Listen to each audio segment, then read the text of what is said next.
এজন মৃত ব্যক্তি কলৰ ভূৰত উঠাই নদীত উটুৱাই দিছে ব্যক্তিজনক। ভূৰৰ সন্মুখত এখন ফলক। বেজে জীৱিত কৰি তুলিব পাৰিলে ৫ লাখ টকাৰ পুৰস্কাৰ। হয়, চৰ্চাত সতী বেউলাৰ কাহিনীৰ দৰে আন এক কাহিনী। এক শোকাকুল পৰিৱেশ। সৰ্পদংশনত মৃত্যু এজন ব্যক্তিৰ। পুনৰ জীৱিত হৈ উঠাৰ মানসেৰে ৰাইজৰ এই ব্যতিক্ৰমী পদক্ষেপ। বেজৰ সন্ধান বিচাৰি কলৰ ভূৰত উটুৱাই দিলে এটা মৃতদেহ।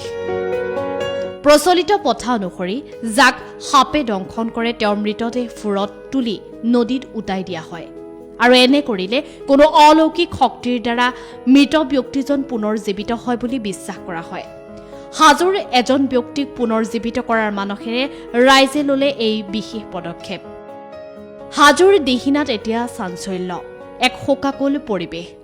মাছ ধৰিবলৈ গৈ বিষাক্ত সৰ্পদংশনত মৃত্যু হ'ল শান্তু দাসৰ। সৰ্পদংশনৰ পাছতেই ততাতৈয়াকৈ শান্তু দাসক বিষ্ণুৰাম মেধি চিকিৎসালয়ত ভৰ্তি কৰোৱা হৈছিল।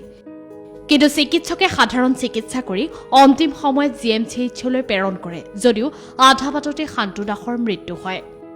পাছত ঘৰলৈ উভতাই আনি শান্তু দাসক আকৌ জীৱিত হৈ উঠাৰ মানসেৰে ৰাইজে শান্তু দাসক এনেদৰে বৰলীয়া নদীত কলৰ ভূৰ বনাই উটুৱাই দিয়ে। শান্তু দাসক কোনো বেজে জীৱিত কৰি তুলিব পাৰিলে ৫ লাখ টকাৰ পুৰস্কাৰ দিব বুলিও এখন ফলক আঁৰি দিয়ে ভূৰৰ সন্মুখত। এক শোকাকুল পৰিৱেশৰ মাজেৰে এইদৰে কলৰ ভূৰত উটুৱাই দিলে শান্তু দাসক। হাজোৰ ক'ত কেনেদৰে কাৰ সৰ্পদংশনত মৃত্যু হ'ল?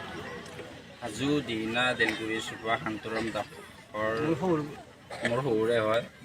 তেওঁ কুচা চাব গৈছিলে, যোৱাত কুচা মাছ বুলি ফেটি সাপৰ তাত কাম কৰিছিলে হোলী।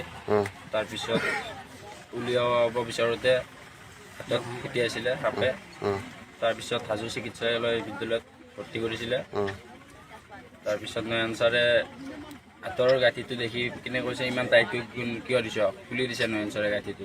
তেতিয়া এওঁ কৈছিলে ছাৰ কিয় গাঁঠিটো খুলি দিছা, গাঁঠিটো খুলি দিলে চোন বিষটো ওপৰত আহিব। তেতিয়া সেনেকৈ কওঁতে কৈছে তুমি কি জানো, তুমি নাজানো নহয়, সেনেকৈ কয় নয়ন ছাৰে। আৰু এওঁক ধমকি দিয়ে আৰু কৈছে কিয় ইমান টাইট কৰি দিছা বোলে, হাত কাটিব লাগে কিবা কৰিব লাগে এনেকৈ কৈছে। তাৰপিছত নয়ন ছাৰে এইটো খুলি দি কিনে বেজী দিছে। বেজী দি মেলি বিষটো মানে আগতে অহা নাছিল যদিও গাঁঠিটো খোলাৰ পিছত বুকত আহিছে। তাৰপিছত মানুহজন চটবটাই আছে, চটবটাই থকাৰ পিছত আমি ছাৰক বাৰে বাৰে কৈছোঁ ছাৰ মানুহজন থাকিব পৰা নাই, বিষটো বাঢ়ি আছে বা কমাও নাই, আগতকৈ বাঢ়িছে বুলিহে কৈ আছে। ছাৰ তেওঁ চটবটাই আছে কি কৰা যায় ছাৰ, আমি এনেকৈ সুধি আছিলোঁ। তেতিয়া ছাৰে কৈছে চটবটাই আছে কি কৰিম, মই ইনজেকশ্যন দিছোঁ নহয়, তোমালোকে ধৰি থাকা। সাপে খুটিলে যিটো বেজী দিয়ে ইনজেকশ্যন দিয়ে সেইটো দিছিল নে? সেইটো তেওঁ কিবা ইনজেকশ্যন দিছে, মই শ্লিপটো দিছোঁ।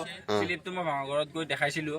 দেখুৱাৰ পিছত ভাঙাঘৰত ডক্টৰে কৈছে যিবোৰ ইনজেকশ্যন দিব লাগিছিলে, যিবোৰ মেডিচিন পাব লাগিছিলে তেওঁ পোৱা নাই, কাৰণ মেডিকেলত ICU নাই, এইটো মেডিচিন ৰাখিব পৰা সুবিধা নাই। সেইটো কাৰণত মানে কি তেওঁ যদি অলপ আগত ইয়াতো আহি পালেহেঁতেন তেতিয়াহ'লে বাচিলেহেঁতেন। আৰু হাজো মেডিকেলত সেই মেডিচিনটোৱে নাই বুলি কৈছে। তাৰপিছত গৈ থাকোঁতে ঢুকাইছে? গৈ থাকোঁতে ঢুকাইছে। ভাঙাঘৰ গৈ থাকোঁতে? ভাঙাঘৰ গৈ থাকোঁতে। ভাঙাঘৰ গৈ নাপালোঁ, ভৰিলোঁ মানে। এতিয়া কি কৰিব মানুহজনক? এতিয়া সৎকাৰ কৰিছে নে? এতিয়া মানে নদীত ভৰাই দিব, খেল বনাই কিনে। খেল বনাই কোন নদী এখন? কি নদী এখন?